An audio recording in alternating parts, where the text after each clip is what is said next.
আমরা কাম অন্ধ, জ্ঞান অন্ধ জীব। কিরকম? কর্ম তো আমরা সবাই করি, কিন্তু সঠিক কর্ম কোনটা আর বেঠিক কর্ম কোনটা সেটার বিচারটা আমরা করি না। আমরা জ্ঞানী সবাই হয়েছি, সবার মধ্যেই কম বেশি শিক্ষা রয়েছে, কিন্তু সেই শিক্ষাটা আমরা সঠিক কাজে লাগাতে পারি না। কিরকম? কুরুক্ষেত্রে যুদ্ধ হয়েছে মহাভারতে, আমরা সবাই তার কথা কম বেশি সবাই জানি। যুদ্ধের পর অর্জুন ঠাকুর তার সখাকে বলছে, তার সারথীকে, অর্জুনের সারথী কে ছিল? কৃষ্ণ, স্বয়ং ভগবান, স্বয়ং ভগবান অর্জুনের সারথী। সেই সখাকে ডেকে বলছে অর্জুন ঠাকুর বলছে যে আমার তো অনেক পাপ হল, তা পাপের তো খণ্ডন করা উচিত। তা আমার মনে স্বাদ জেগেছে একটু গঙ্গা স্নান করে আসি, গঙ্গা স্নান করলে পাপ ধুইয়ে যায়, তাই তো? এই যে আসছে দিন গঙ্গা স্নানের, কোন দিন? পৌষ সংক্রান্তি, হ্যাঁ আসছে, সব গঙ্গা স্নানে যাবে। ভগবান মনে মনে হাসছে আর বলছে, অর্জুন তুমি এত জ্ঞানী হয়ে কাম অন্ধ হলে, জ্ঞান অন্ধ হলে, তাহলে তোমাকে একটু শিক্ষা দেওয়া উচিত না। মনে মনে ভগবান বলছে তোমাকে তাহলে একটু শিক্ষা দিতে হবে। তা ভগবান অর্জুনের মধ্যে দিয়ে জগৎজীবকে শিক্ষা দিচ্ছে। কি শিক্ষা দেখুন। তা সারথি যদি বলা যায়, যদি আমরা চলতি কথায় সারথিকে কি বলি? ড্রাইভার। ভাবো ভগবান অর্জুনের ড্রাইভার। ড্রাইভারকে যদি বলে চল, ড্রাইভার কি করবে? যেতে হবে, চলো। অর্জুন রথের উপর উঠে বসেছে, ভগবান রথ চালনা করে নিয়ে এসেছে, আর নিয়ে এসে এই গঙ্গার ঘাটের বহু দূরে রথটাকে থামিয়ে দিয়েছে। আরে এখানে দাঁড়িয়ে বললে যে? ভগবান বলছে দেখো ভাটার টান পড়েছে। কোথায়? হ্যাঁ, ভাটার টান কোথায় পড়ে? আমাদেরও জীবনে ভাটার টান এসে গেছে, চিন্তা নেই তো বাবা। তো ভাটার টানটা পড়েছে, এটা ভগবান দুটো কথা বোঝাচ্ছে। এক তো নদীর ভাটার টান পড়েছে, দ্বিতীয় অর্জুনের মনের মধ্যে মায়ার ভাটার টান পড়েছে, তবে না সে গঙ্গা স্নানে এসেছে। তো বলছে অর্জুন ভাটার টান পড়ে গেছে। হ্যাঁ, তা ভাটার টান পড়লে কি হয়? জলটা নেমে যায়, কাদা হয়ে যাবে। তা এর মধ্যে আমি যাব কেন? গঙ্গা স্নান তো তুমি করবে, তা তুমি চলে যাবে, তুমি গিয়ে স্নান করে এসো, আমি এখানে দাঁড়িয়ে আছি, আমি এখানে অপেক্ষা করছি। তো রথের মধ্যে ভগবান অপেক্ষা করছে, অর্জুন ওই কাদা পেরিয়ে হাঁটতে হাঁটতে গঙ্গার ঘাটে এসে উপস্থিত হয়েছে। স্নান করতে নামবে, এমন সময় ভগবানের লীলা দেখুন, একটা পচা মোড়া ভাসতে ভাসতে যাচ্ছে ওই ঘাটে। কপালটা দেখেছি, এলাম গঙ্গা স্নানে, এত কাদা পেরিয়ে এলাম, তারপরে মোড়াটাকে এই ঘাট দিয়ে ভেসে যেতে হচ্ছে। তাই কাদা পায়ে ফিরবো, আবার আসবো, অন্য ঘাটে কি তো নামতে হবে। তাছাড়া কাজ করি, এখানে একটু দাঁড়িয়ে যাই, মোড়াটা ভেসে চলে গেলে, জলটা পরিষ্কার হয়ে গেলে নেমে যাব। এই বলে অর্জুন ঠাকুর অপেক্ষা করছে, মোড়াটা ভেসে ভেসে যাচ্ছে। আর বাবা ভগবানের লীলা দেখুন, দুটো শৃগাল ছুটতে ছুটতে এসেছে, একটা ছোট শৃগাল একটা বড় শৃগাল। ছুটতে ছুটতে এসে ওই মোড়াটাকে দাঁত দিয়ে ধরে টানতে টানতে টানতে টানতে ওই ঘাটে তুলে দিয়েছে। তা বিরক্তটা কিরকম হবে? ভীষণ রেগে গেছে, আরে এখানে এসে মোড়াটাকে তুলতে হলো, গঙ্গা স্নান মনে হয় আমার কপালে লেখাটাই এক, চলে যায়। অর্জুন ঠাকুর চলে যাচ্ছে, অন্য ঘাটে যেতে হবে, এই ঘাটে তো স্নান হবে না। আর যেই না অর্জুন ঠাকুর কিছুটা এগিয়ে গেছে, দুটো শৃগাল আছে, একটা ছোট শৃগাল একটা বড় শৃগাল। ছোট শৃগালটা কি করেছে, তাড়াতাড়ি করে ওই মোড়াটাকে খেতে যাচ্ছে। যেই না মোড়াটাকে খেতে গিয়েছে, বড় শৃগালটা বলছে থাম, দাঁড়া দাঁড়া দাঁড়া দাঁড়া দাঁড়া। আর যেই না বলেছে থাম দাঁড়া, অর্জুন দাঁড়িয়ে পড়েছে। কথাটা বলেছে ছোট শৃগালকে, কিন্তু অর্জুনের কানে পৌঁছে গেছে, অর্জুন তো চলে যাচ্ছে, দাঁড়াতে বলল, দাঁড়িয়ে পড়েছে। দাঁড়িয়ে পড়ে অর্জুন ঠাকুর চিন্তা করছে, এই যে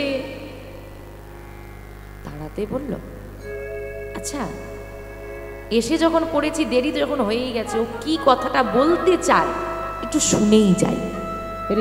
তাই তিনি, ঘটনাটা ঘটছে পেছন দিকে, তিনি কিন্তু ঘুরে দাঁড়াচ্ছেন, তাদের দিকে সরাসরি দেখছেন না। যতই হোক রাজা তো একটু অহংকার তো হবেই, তাই পেছন ঘুরে দাঁড়িয়ে আছেন, আর পেছন ঘুরে দাঁড়িয়ে এই কি বলছে শুধু সেটা শ্রবণ করছে।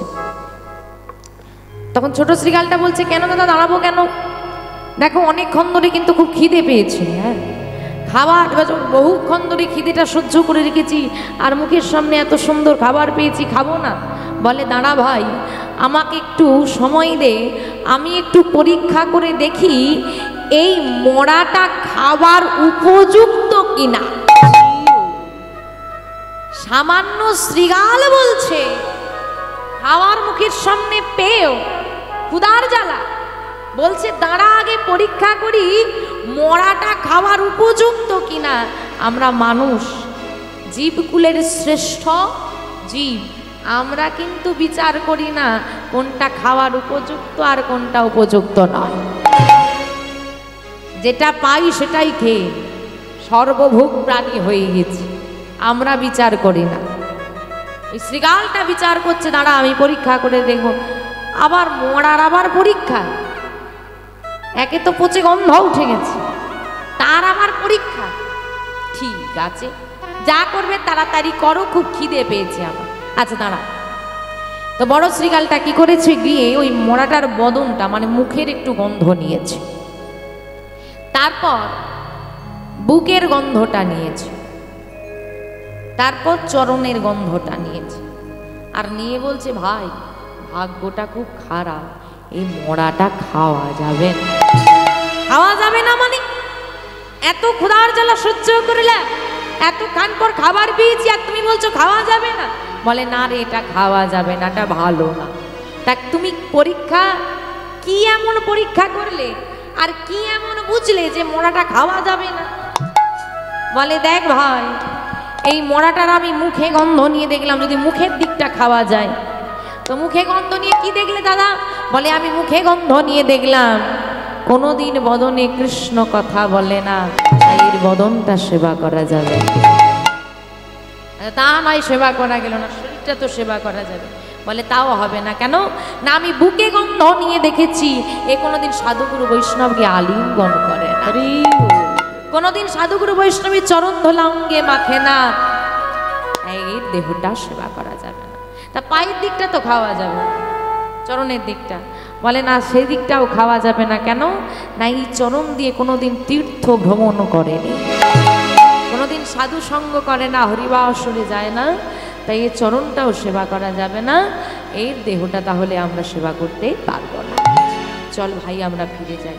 ছোট শ্রীগালটা বিরক্ত হয়ে বলছে, ভাই ভালো লাগে না, তখন ধরে অপেক্ষা করছি খাবো বলে, তা যাই হোক খাওয়া যখন যাবে না দাঁড়িয়ে থেকে লাভ নেই, চলো দাদা আমরা চলে যাই। এই বলে দুই ভাই চলে যাচ্ছে। আর যাওয়ার সময় বড় শ্রীগালটা ওই মৃত দেহটাকে একটা পদাঘাত করে চলে যায়, লাথি মেরেছে। যেই না লাথি মেরেছে, পদাঘাত করেছে, তো ছোট শ্রীগালটা বলছে, দাঁড়াও দাদা, তুমি এটা কি করলে? তুমি এটা কি করলে? বলে কেন পদাঘাত করলাম? বলে দাঁড়াও দাদা, এতক্ষণ তুমি আমাকে অনেক কথা বলেছো, আমাকে সেবা করতে দাওনি বলেছো, তার পরীক্ষা নিরীক্ষা করেছো, আমি সব মেনে নিয়েছি, কিন্তু এটা আমি ঠিক মানতে পারলাম না। কেন না? তুমি পদাঘাতটা কেন করলে? বলে দেখ ভাই, আমরা পশু জাতি, আমরা শ্রীগাল, আমরা গোবিন্দ সেবার অধিকারী নই। আমরা মানব দেহ পাওয়ার জন্য কত কাঁদি, চোখের জল ফেলি, কেন মানব দেহ পেলে গোবিন্দ সেবা করব। কিন্তু এ একজন মহাপাপী, যে মানব দেহ পেয়েও গোবিন্দের ভজন সাধন কোনোদিন করে না। তাই এরকম মহাপাপীকে পদাঘাত করতে আমার কোনো দ্বিধা নেই। দাদা তা ও ভজন সাধনও করে না, ভগবানকে চিনতে পারেনি, তাই তুমি ওকে পাপী বলে পদাঘাত করলে। ও মৃত বলেই তো তুমি পদাঘাত করতে পারলে, জীবিত হলে কি পদাঘাত করতে পারতে? বলে হ্যাঁ আমি করতাম। যদি কেউ মানব দেহ পেয়ে ভগবানকে চিনতে না পারে, সেরকম মহাপাপী যদি জীবন্ত হয় আমি তাকে পদাঘাত করব। বেশ, আরে দাদা আমি তোমাকে একটা জীবন্ত পাপী দেখাই।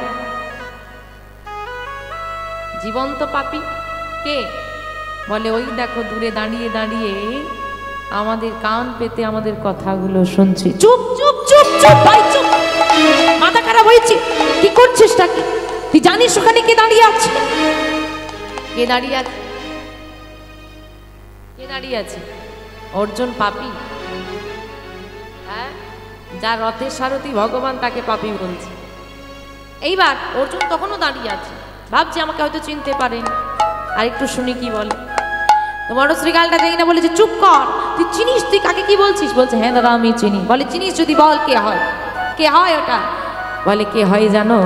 পঞ্চ পাণ্ডবের তৃতীয় পাণ্ডব মহাপাপী অর্জুন। নেতাই গৌর হরিবল হরিবল। যেই নাই কথাটা অর্জুনের শ্রুতি ভুলে গেছে, অর্জুন কি করেছে? ক্রোধান্বিত হয়ে ছুটতে ছুটতে এসেছে। ওরে মূর্খ শ্রীকাল, তুই সামান্য পশু জাতি হয়ে আমাকে পাপী বলিস? এক্ষুনি তোকে আমি হত্যা। যেই না ক্রোধান্বিত হয়ে অর্জুন ঠাকুর ছুটে এসেছে, শ্রীকালটা করজোরে বলছে দাঁড়ান ঠাকুর, আপনি আমাকে মারলে আমি এক্ষুনি মারা যাব আমি জানি, তবে আমাকে মেরে ফেলার আগে আমার 3টি প্রশ্নের উত্তর আপনাকে দিতে হবে। আমার 3টি প্রশ্নের উত্তর দিয়ে যদি আপনি আমাকে হত্যা করেন আমার কোনো দুঃখ কোনো আক্ষেপ থাকবে না। কি প্রশ্ন তো? না, প্রথম প্রশ্ন, আপনি এইখানে এসেছেন কেন? কেন এসেছেন? গঙ্গা স্নান করতে। দ্বিতীয় প্রশ্ন, গঙ্গা স্নান করলে কি হয়? কি হয়? পাপ ক্ষয় হয়। তৃতীয় প্রশ্ন, এই গঙ্গার উৎপত্তি কোথা থেকে? মূর্খ শ্রীকাল, এটাও জানিস না? এই গঙ্গার উৎপত্তি হলো শ্রী বিষ্ণুর পাদ পদ্ম হতে। বাহ বাহ অর্জুন ঠাকুর, আমি তো ভেবেছিলাম আপনি পাপী, এখন দেখছি আপনি হয়েছেন জ্ঞান পাপী। অর্জুন ঠাকুর আরো ক্রোধান্বিত হয়ে বলছে এত বড় স্পর্ধা তো? হ্যাঁ, তুই আমায় জ্ঞান পাপী বলিস? বলে কেন বলবো না ঠাকুর। অর্জুন ঠাকুর, আপনি জানেন যে গঙ্গা স্নান করলে পাপ ধুয়ে যায়, আর এই গঙ্গার সৃষ্টি হলো বিষ্ণুর পাদ পদ্ম হতে। যে বিষ্ণু আপনার রথে বসে আছে, যে বিষ্ণুকে আপনি ঘরে বসে পেয়ে গেছেন, সেই চরণ দুটো ছেড়ে দিয়ে আপনি এই নিজের চরণ কাদা করে গঙ্গা স্নানে এসেছেন। এটা দেখেই তো বোঝা যায় আপনি কতটা জ্ঞান। যেই না বলেছে অর্জুনের মায়া ভঙ্গ হলো। অর্জুন কৃষ্ণকে শুধু সখা ভাবত, তার জ্ঞান ভঙ্গ, তার মায়ার কালিমাটা মুছে গেল। শ্রীকালের দুটো চরণে প্রণাম করে কাঁদতে কাঁদতে অর্জুন ঠাকুর ছুটে চলে যাচ্ছেন রথে। আর রথে ছুটে গিয়ে ভগবানের চরণ দুটো জড়িয়ে ধরে বলছে হে গোবিন্দ, আমি তোমাকে চিনতে পারিনি, আমি এসেছি পাপ ক্ষয় করতে গঙ্গা স্থানে, কিন্তু সেই গঙ্গার সৃষ্টি যে চরণ হতে, সেই চরণটা আমি ভুলে গিয়েছি, আমায় তুমি ক্ষমা করো। আমাদেরও তেমন দশা বাবা, যে গোবিন্দের চরণ থেকে আমরা এসেছি সেই চরণ সেবা করার জন্য, কিন্তু সেই চরণ আমরা ভুলে গেছি। তাই তো বলি হে নিতাই চাঁদ, আর তোমার করুণা আমার প্রতি কবে হবে? কবে বিষয় বাসনা পরিত্যাগ করে আমি হা কৃষ্ণ হা গোবিন্দ বলে কাঁদবো? বলো বলো, আরে কবে? নিতাই চাঁদ মোরে করুণা করিবে, করুণা করিবে, আর কবে নিতাই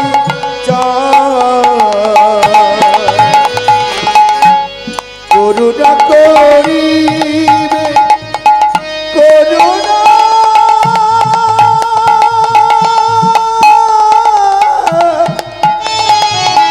করুণা করিবে, আর কবে নিতাই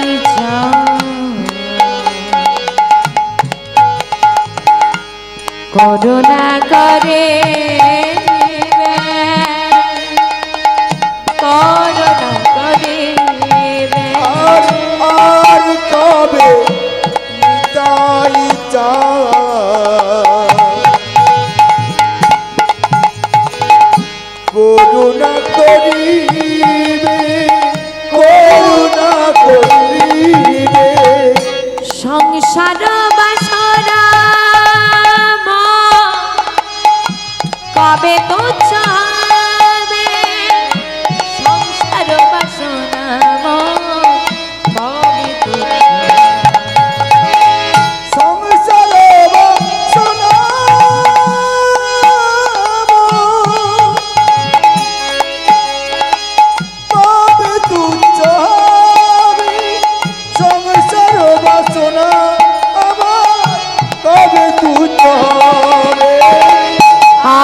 কবে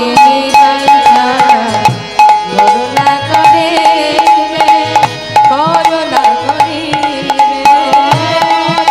নিতাই গৌর সদানন্দ প্রেমানন্দে হরি বল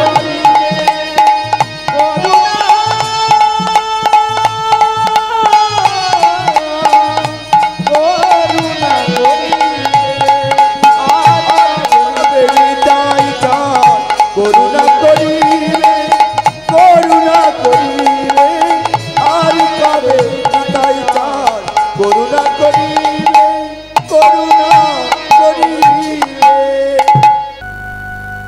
মা আমাদের যুগ কটা?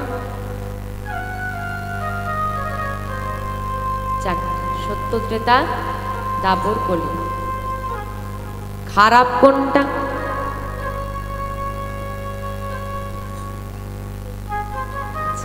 হরি বল হরি বল, কলিযুগটাই খারাপ। আচ্ছা কলিযুগ না হয় খারাপ, বাকি তিনটে ভালো তো। খারাপ বলতে তো আমরা কলিযুগেরই নাম বলি, তা কলিটা না হয় খারাপ, বাকি তিনটে ভালো তো নাকি? মহাজন আজকে বলছেন প্রণামঃ কলিযুগ সর্বযুগ সার হরি নাম সংকীর্তন চাহাতে বোঝা। এটা আজকে বর্তমান মহাজনের কথা আস্বাদন করছি, তার কথা। কিন্তু যদি আমরা বলি কলিযুগটা খারাপ, তো খারাপেরও তো একটা বিচার হয়, কতটা খারাপ, পরিমাণটা কত। তো সেই পরিপ্রেক্ষিতে পদকর্তা তুলসীদাস লিখছেন কলিযুগটা কেমন হবে। কথাটা কিরকম? কলিযুগটা কেমন হবে, কারণ যে বর্তমান পরিস্থিতিটা দিয়ে আমরা অতিবাহিত করে চলেছি, এই বর্তমান পরিস্থিতি কিন্তু আজ থেকে 50 বছর আগেও দাদুরা ধারণা করতে পারেন যে এরকম একটা ভয়ানক পরিস্থিতি আসবে। তো সেই জায়গায় দাঁড়িয়ে আজকে মহাজন শত সহস্র বছর পূর্বে রচনা করছেন এবং তিনি বলছেন কলিযুগটা কেমন হবে, আসতে চলেছে কিরকম সময়টা আসার আগে বর্ণনা হচ্ছে। যেমন শ্রীরামচন্দ্র আসার আগে রামায়ণ রচনা হয়েছে, কলিযুগে এই পরিস্থিতি আসার আগে মহাজন পদকর্তা তুলসীদাস তিনি বর্ণনা করছেন কলিযুগটা কেমন হবে। তাই হয় নয়, হবে শব্দটা আমি ব্যবহার করব। কিরকম? সচ কহি তো মারি লাঠি, ঝুটা জগত ভোলাওয়ে রে, গোরস গলি গলি ঘুমে ভাই রে, সুরা বৈঠল বিকায়, সুরা বৈঠল বিকায় রে, घर का बहुरी प्रीत न पाओ प्रीत चराओ दासी, कलियुग तेरा तमाशा देखे दुख लगे और हंसे, दुख लगे और हंसे। सच कही तो मारे लाठा, सत्यि कथा यदि बोलेছো तो लाठिर मार खाबे। তাহলে তো মার খেতে কে চায়? কেউ চায় না। ঝুটা জগৎ ভোলায় রে, মিথ্যেটাই জগৎটাকে ভোলাবে, সত্য কথা বলার মানুষ পাওয়া যাবে না। যে এই যে পাড়া প্রতিবেশীর মধ্যে দেখবেন যে মা মুখের উপর সত্যি কথা বলে দেয় তার সঙ্গে কারো মিলমিশ হয়, কারোর হবে না। যে একটু মিথ্যেটা গুছিয়ে বলতে পারবে সে সবার কাছে ভালো মানুষ। হ্যাঁ, তাই বলছি সত্যি কথা বললে শাস্তি ভোগ করতে হবে, এবং মিথ্যে যে বলবে, যে সত্যের সঙ্গে থাকবে তার কষ্ট হবে, দুঃখ হবে, যন্ত্রণা হবে, অপবাদ হবে। আর যে মিথ্যের সঙ্গে যাবে সে সবার কাছে ভালো মানুষ হবে। গোরস গালি গালি ঘুমে ভাই রে, গোরস মানে,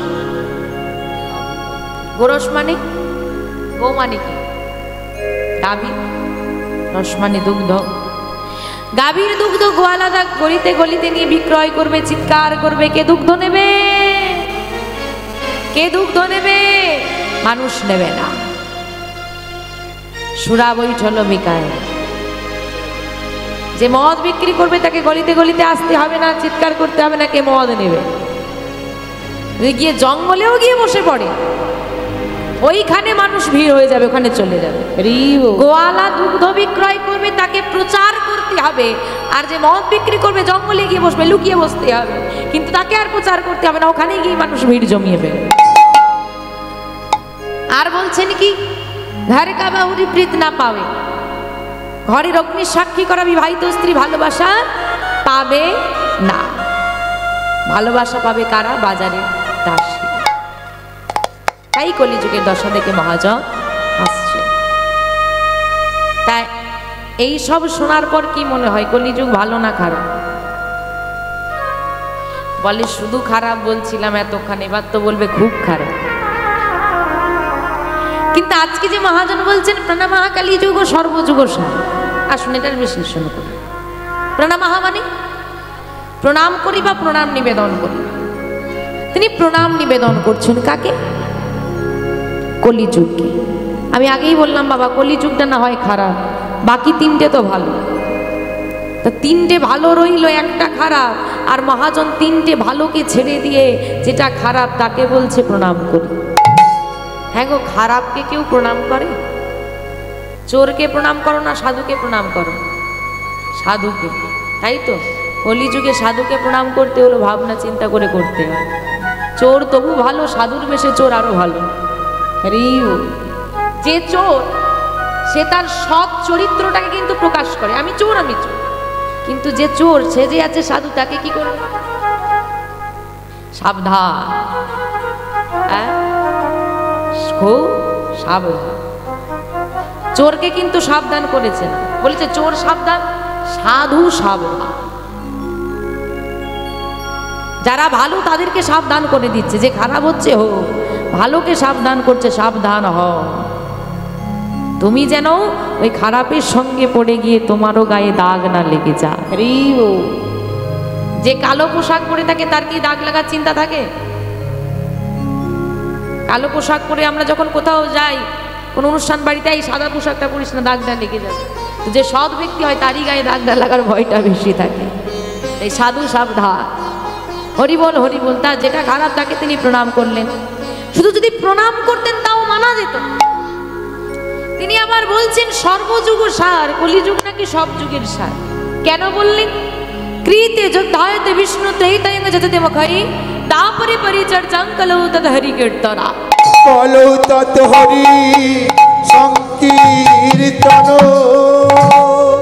সত্য যুগে ধ্যান, ত্রেতায় যাগযজ্ঞ, দাপরে পূজা পরিচর্যা, কলিযুগে হরিনাম। এই হচ্ছে আমাদের চারটি যুগ, আর চারটি যুগে চারটি সাধনা।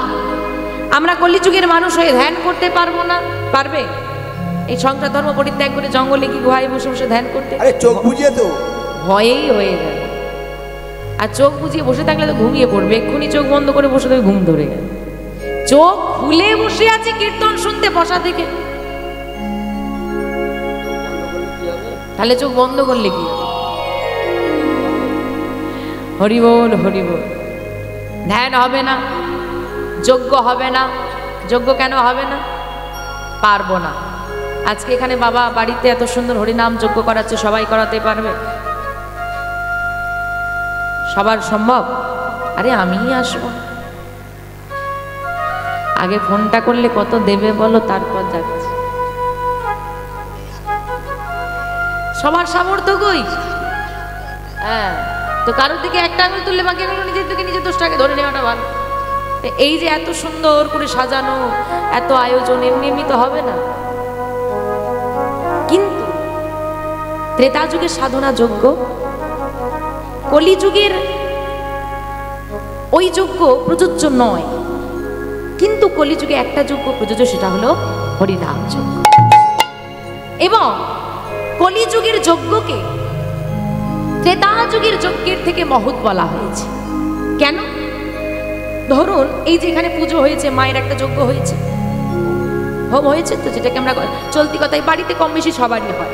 তা এই বাবা বাড়িতে যে যজ্ঞটা করালেন, তাতে আপনাদেরকে ডেকেছেন, আপনারা এসেছেন, মায়ের আরাধনা দর্শন করেছেন। তা উপকৃত কে হলো? যিনি মন্ত্র উচ্চারণ করেছেন এবং যিনি আহুতি দান করেছেন, তাই তো। বাকিরা দর্শক। এই যে নাম যজ্ঞটা হচ্ছে, যিনি করাচ্ছেন তিনি উপকৃত, যিনি করছেন তিনি উপকৃত, যারা শ্রবণ করছেন তারা উপকৃত। এত পশু পাখি জীবগুলো সবাই শ্রবণ করতে পারছেন, সবাই উপকৃত হচ্ছে। তা একটা যজ্ঞ থেকে এত ব্যক্তি, এত জীবকুল যদি উপকৃত হয়, উদ্ধার হয়, তাহলে সে যজ্ঞ কি মহৎ? বললেন কলিযুগে একমাত্র হরিনাম যজ্ঞ প্রযোজ্য, এবং যে যজ্ঞ বহ এলো পূজার্চনা। পূজার্চনাটাও আমাদের যদিও হয় নিঃস্বার্থভাবে আমরা করতে পারি না। ধনং দেহি যশং দেহি বিদ্যা দেহি সব দাও না উপচাগণ, এই হচ্ছে বক্তব্য। এবং অপরাধ নেবেন না, সবাই নয়, ব্যতিক্রম অবশ্যই আছে। যিনি পুরোহিত, হিত কথার অর্থ, হিত কথার শব্দের অর্থ মঙ্গল। যিনি পুনঃ মানে বারবার আমাদের ভগবানের কাছে, তিনি হলেন একজন মিডিয়া, যিনি আমাদের সংবাদটা পৌঁছে দেবেন গোবিন্দের কাছে বা ভগবানের কাছে। তিনি মিডিয়ার কাজ করছেন, আমাদের মধ্যে সংযোগ স্থাপন করছেন। তিনি ঠিক আছেন? তিনি ঠিক আছেন তো? আরে বাবা তাড়াতাড়ি না, আবার একটা আছে, যত কম মন্ত্রে সানা যায় ততটাই ভালো। সবাই নয়, ব্যতিক্রম তো আছে। তো সেই জায়গা থেকেও আমরা পারি না, এবং আমাদের দেওয়াটাও তো নিঃস্বার্থ নয়। এ ঠাকুর, যদি চাকরিটা করে দাও 50 কেজি বাতাসা হরি লুটে দেবো, যদি চাকরি না হয় 50 বাতাসা আর মন্দিরে আসবে। স্বার্থের ভালোবাসা তা হলো না। এলো কলিযুগ, কলিযুগের মানুষের স্বল্প আয়ু এবং হিন্ন মনস্ক, মানে মনটা খুব ছোট, দান ধ্যান করবে না। তাই বললেন কলিযুগে যাগ লাগে না, যজ্ঞ লাগে না, ধ্যান লাগে না, তপস্যা লাগে না। যে কলিযুগে করতালি দিয়ে হরিনাম গাইলে উদ্ধার পাওয়া যায়, সে যুগের মতো যুগ হবে না আর হবার। যে কলিযুগে এত সহজে যে স্থানে আছে, যজ্ঞের জন্য নির্দিষ্ট স্থানের প্রয়োজন, ধ্যানের জন্য নির্দিষ্ট স্থানের প্রয়োজন, পূজার জন্য নির্দিষ্ট সময়ের প্রয়োজন, কিন্তু কলিযুগের যে সাধনা, সে সাধনার জন্য কোনো স্থান, পাত্র বিচার করা লাগে না। যেখানে বসে আছেন, যে অবস্থায় আছেন, সেখানেই নাম, সে যেন হৃদয় থেকে ডাক হয়, ওতেই উদ্ধার হয়ে যাবে। তাই বললেন ধন্য কলিযুগ ধন্য অবতীর নাম শ্রী চৈতন্য। এই কলিযুগটা ধন্য, কারণ যে ভগবান নিজে এসে কলির চিবে দাঁড়ে দাঁড়ে নামের প্রচার করেছে। তাই বললেন কলিযুগটা হলো সর্বযুগ সার, হরি নাম সংকীর্তন যাহাতে প্রচার। করতালি দিয়ে নাম সংকীর্তন গাইলে যে যুগে উদ্ধার পাওয়া যায়, সে যুগের মতো যুগ হবে না। ওমা বলি, আনারস খেয়েছো কোনোদিন? খেয়েছো? ভালো খেতে, ভালো লাগে খেতে? আনারস খেয়েছো? তা বলি বৃন্দাবনের আনারস কোনোদিন খেয়ে দেখেছো? ওটা খাওয়া হয়নি না? হ্যাঁ, এখনো টানায়নি রাধারানী, সে কি গো? আচ্ছা, এই জীবনে না কিছু জিনিসের শখ থাকে, দেখবেন জীবনে শক্তিগড়ের ল্যাংচাটা ভীষণ বিখ্যাত, জানেন তো? নাম শুনেছেন তো? ল্যাংচা তো এখানেও পাওয়া যায়, শক্তিগড়েরটাই বিখ্যাত কেন? তো সেখানে একটু পরীক্ষা করে দেখতে হবে তফাৎটা কি, কতটা ভালো। জগৎজোড়া তার নাম, জয়নগরের মোয়াও বিখ্যাত, সেখানে মোয়া একটু খেয়ে দেখতে হবে কতটা সুন্দর। তা বৃন্দাবনে এর ওই আনারসটা খুব বিখ্যাত, তাই কোনোদিন পারলে আনারসটা খেয়ে দেখবেন কতটা ভালো লাগে, দেখবেন। আচ্ছা, আজকে যদি আমি দিই আপনারা নেবেন? আনারস, হ্যাঁ আনারস, আনারস বৃন্দাবনে রাধা গোবিন্দের লুকায়িত প্রেম রস, নিতাই গৌরে কৃপা করে আনলেন আনারস। যে প্রেম আজকে আমরা সাধন করছি, এ তো এখানকার নয়। যদি নিতাই গৌরে কৃপা করে না আনতো ওই রাধা গোবিন্দের প্রেম রস, এখানে আমরা বসে পেতাম? এখানে বসে কি করে পাবো? তাই নিতাই চাঁদ কি করেছে, লুকায়িত প্রেম রসটাকে নিয়ে এলেন। আনারস, বৃন্দাবন থেকে আনারস। আর রসটা এনে কি বলছে জানো? নিয়ে তো চলে নিয়ে এসে বলছে, ধরল ধরল। কি গো? লও মানে কি? নাও। ধরো লও মানে দিচ্ছে। তা আপনাকে আমি কিছু দান করছি, তা আপনি কি করে ধরবেন? কি করে ধরি আমরা? হাত দুটো বাড়িয়ে ধরতে হবে তো, নাহলে মাটিতে পড়ে যাবে। তা গোবিন্দের প্রেমরসটা দিচ্ছে, আপনারা কি চান মাটিতে পড়ে যাক? চান না তো? তাহলে হাত দুটো একটু বাড়াতেই হবে তো উপর দিকে। দেখি তোলো। ধরলা রে কিশোরী প্রেমী নিতাই ডাকে, ধরলা কিশোরী প্রেমী নিতাই ডাকে, ধরলা কিশোরী প্রেমী নিতাই ডাকে, ধরলা কিশোরী প্রেমী নিতাই ডাকে।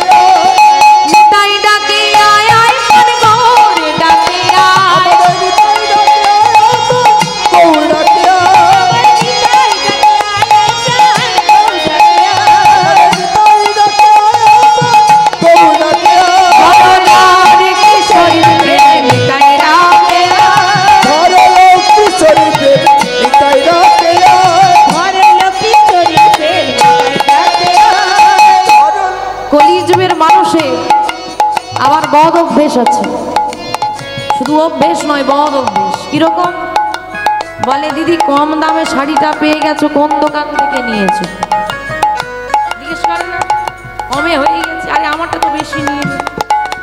আরে ওই দোকানে কম দামে পাওয়া যায়, মানে কম দেব আর বেশি নেব, এই হচ্ছে মানসিকতা। যেখানে বেশি দেবে সেখানে তো আমরা যাই। তো নিতাই চাঁদ বলছে ভেবো না আমি কম দেব, ভেবো না আমি প্রেম এনেছি বলে কম কম দেব। কতটা এনেছে? প্রেম তো নিয়ে এলো বৃন্দাবন থেকে, কতটা আনলো? বলে এতটা এনেছে, কি হয়েছে জানো? শান্তিপুর ডুবু ডুবু নদে ভেসে যায়, শান্তিপুর ডুবু নদী ভেসে যায়, শান্তিপুর ডুবু ডুবু নদে ভেসে যায়। শান্তিপুর ডুবু নদী ভেসে যায়। এতটা অবধি ঠিক আছে, সবাইকে ডুবিয়ে দিয়েছে, এতটা অবধি ঠিক আছে। কিন্তু এখানেই আবার নিতাই চাঁদ থেমে রইলেন না, আরো আনছে, আরো আনছে। এইবার বেশি হয়ে গেলে কি হবে? হ্যাঁ, নদীতে যদি বেশি জল ঢুকে যায় কি হয়? আবার কুলো ভাঙিয়া ঢেউ আসিয়া লাগলো গোড়ার গায়ে, কুল ভাঙে লাগলো গোড়া গায়ে, আবার কুল ভাঙিয়া ঢেউ আসিয়া লাগলো গোড়ার গায়ে। কুল ভাঙে লাগলো গোড়া গায়ে। এতটা এনেছে, এবার ধরবে তো? এবার না ধরলে সব ভাসিয়ে নিয়ে চলে যাবে। বলে ধরো ধরো ধরো ধরো লরে কিশোরীর প্রেম নিতাই রাতে আয়, ধরো কিশোরী প্রেমিকা ডাকে আয়, ধরো কিশোরীর প্রেম নিতাই রাতে আয়।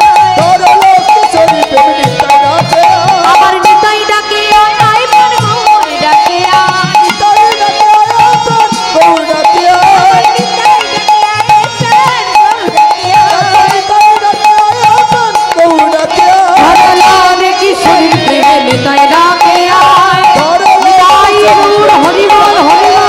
ধরো কিশোরী প্রেমিকা ডাকে আয়। যে নিতাই যে রাধে সেই নিতাই যাদের নানা প্রেম রস আজকে আমরা আস্বাদন করব, যে বিষয়বস্তু যে লীলা আমরা আস্বাদন করব। এই পশ্চিমবাংলার মধ্যেই একটি জেলা হলো, অন্যতম জেলা হলো মুর্শিদাবাদ জেলা। তো সেই মুর্শিদাবাদ জেলা থেকে আজকের লীলাটা আমরা শ্রবণ করব। মুর্শিদাবাদ জেলায় একজন ভক্ত ছিলেন। আমরা কম বেশি সবাই যখন মন্দিরে যাই, মন্দিরে গিয়ে ভগবানকে প্রণাম করে কি জানাই? কি জানাও? আমাকে ভালো রাখো, সংসারকে ভালো রাখো, টাকা দাও, গাড়ি দাও, বাড়ি দাও। কে যাচ্ছে ছেলের বৌমা পাচ্ছি না, একটা বৌমা খুঁজে দাও। কে বলছে একটা চাকরি করে দাও, কে বলে পরীক্ষায় পাশ করিয়ে দাও। যার যেমন ভাবনা। ওমা সারা বছর মন্দিরে গেল না, ভগবানকে একটু প্রণাম করলো না, ডাকলো না, রেজাল্টের দিন বলে যাচ্ছে পাশটা করিয়ে দিই। এই হয়েছে দশা। আমরা ভগবানের কাছে কিছু না কিছু চেয়ে থাকি, কিন্তু যে ভক্তির কথা আজকে আমরা আস্বাদন করব, তিনি তার জীবনে সব পেয়েছিলেন, সব পেয়েও সব হারিয়েছিলেন। কেন? ইহ জগতে যদি কেউ একবার কৃষ্ণ ধনে ধনী হয়ে যায়, জাগতিক জগতের এমন কোনো ধন নাই যা তাকে বশীভূত করতে পারে। যদি কেউ একবার হরি নামের আনন্দে মেতে যায়, যদি কেউ কৃষ্ণ নামের মধ্যে আনন্দ খুঁজে পায়, জগতের কোনো দুঃখ নেই তাকে কাঁদাতে পারে। ভগবানের নামে যদি কারো চোখে জল এসে যায়, জগতের কোনো দুঃখ নেই তাকে কাঁদতে পারবে। তো সেই আমরা জাগতিক জগতে ধন নিয়ে ব্যস্ত, কিন্তু যে ভক্তির কথা আজকে আস্বাদন করব, তিনি কৃষ্ণ নামের ভিখারি হয়ে আমার গোবিন্দকে লাভ করেছিলেন। আসুন সে ভক্তির কথা আমরা আস্বাদন করব। আজকে আমাদের আস্বাদনের বিষয়বস্তু হবে লালাবাবু জগৎশ্রী। তো সে ভক্তের কথা আমরা আস্বাদন করব মহাজন কথার মধ্যে দিয়ে। কিবা কলি ঘোর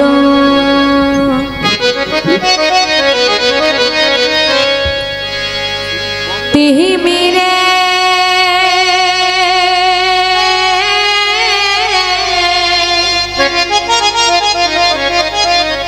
আমার গোরা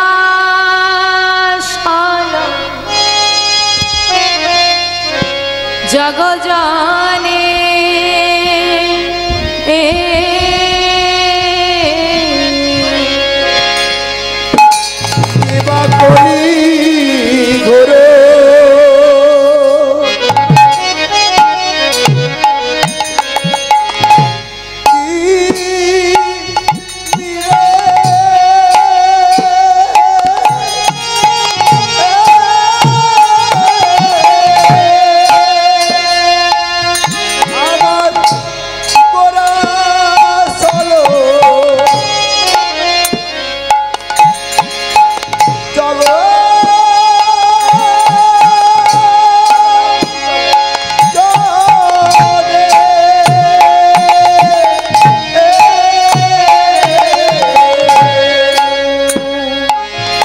কিবা কলি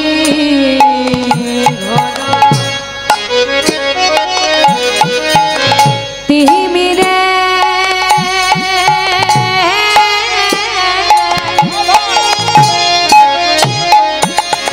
আমার গোরা সল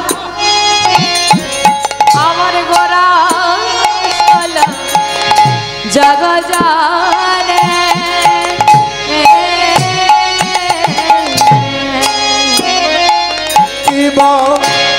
কলি ঘোরো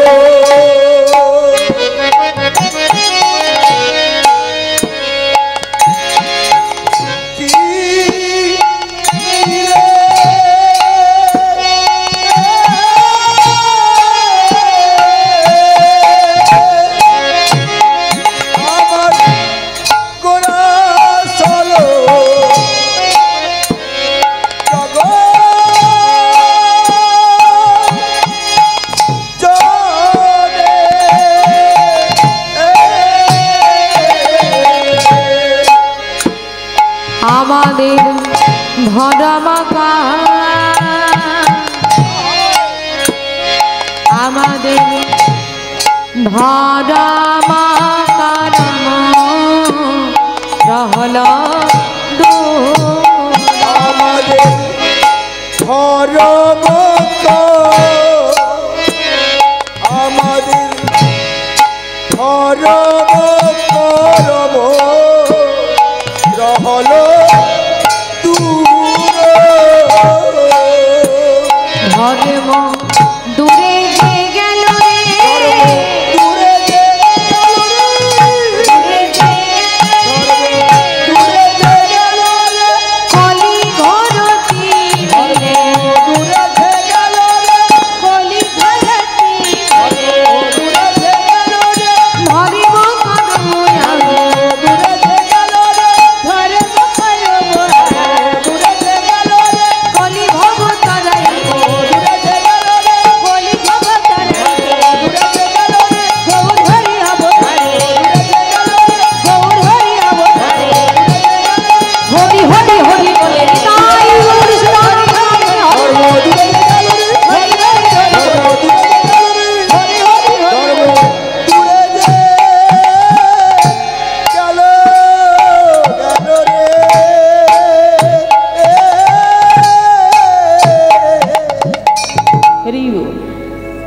কলি ঘর তিমিরে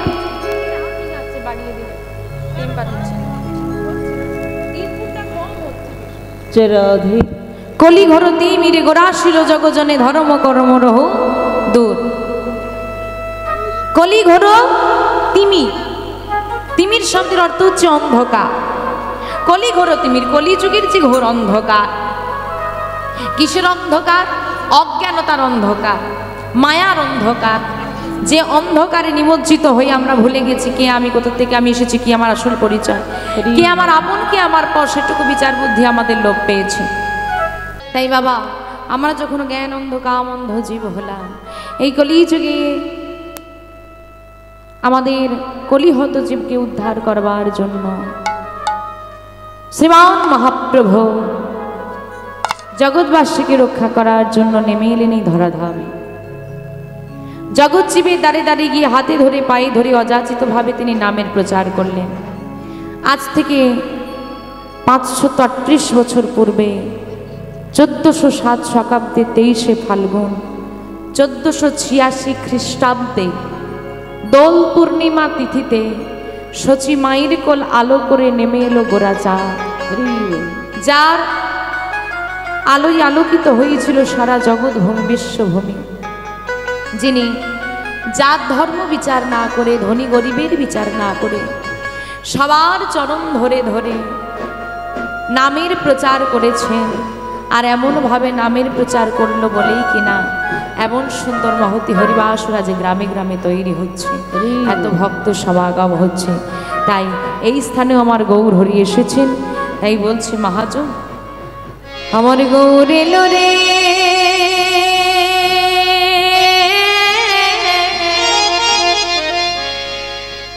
এই সোনা নদিয়া উলুধ্বনি। আমার উলুধ্বনি কই? হরিধ্বনি নিতাই গৌরী সীতানাথ প্রেমানন্দে হরি বল হরি বল। সবেদ শোনা যায় আমাদের গৌরে ধরে, আমাদের গৌরে ধরে।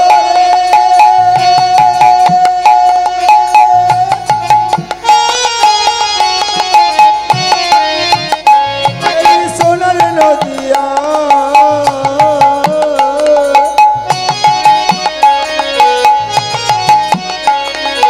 উলুধ্বনি হরিধ্বনি শব্দ শোনা যায় আমাদের গৌরে ধরে, আমাদের গৌরে ধরে।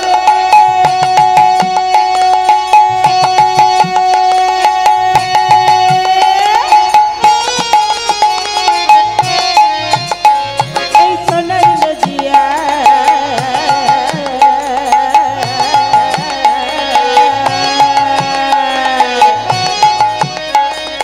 উলুধ্বনি হরিধ্বনি শব্দ শোনা যায় আমাদের গৌরে ধরে। গৌরেলো গৌরেলো গৌরেলো রে সঙ্গে,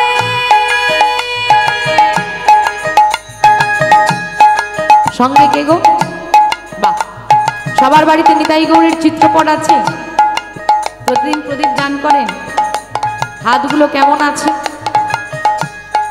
তোমাদেরগুলো কেমন আছে? হ্যাঁ, আরে নদিয়া বানাতে হবে, নদিয়া বানালে তবে না নদিয়ার চাঁদ আসবে। আর নদিয়ায় কেউ এমন করে না যা হবে। যাকে যাকে নিতাই চাঁদ হাত দিয়েছে তারা তোলো, যাদেরকে হাত দেয়নি তুলতে হবে। তোলো, হাত নেই, না থাকলে তুলতে হবে না, থাকলে তোলো। আমাদের গৌরেলা, আমাদের গৌরেলা, আমাদের গৌরেলা রে সঙ্গে নিতাই এলো রে।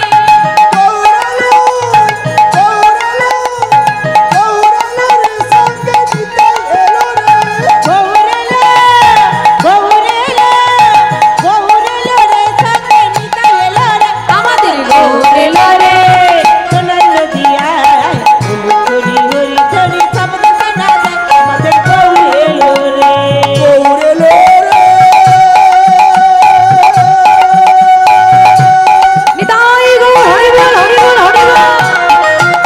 এই সোনার নদিয়া উলুধ্বনি হরিধ্বনি শব্দ শোনা যায় আমাদের গৌরে ধরে। কি মনে হয় গৌর হরি এসেছে? মায়েদের এই আকুল ডাক, তা গৌর হরি না এসে পারে? তা গৌর হরি তো এলো, দেখতে যাবে না? হ্যাঁ, দেখতে যাবে? কারা কারা গৌর হরিকে দেখতে যেতে চাও একটু হাত দুটো উপর দিকে তোলো তো। বাহ বাহ বাহ, উলুধ্বনি উলুধ্বনি উলুধ্বনি।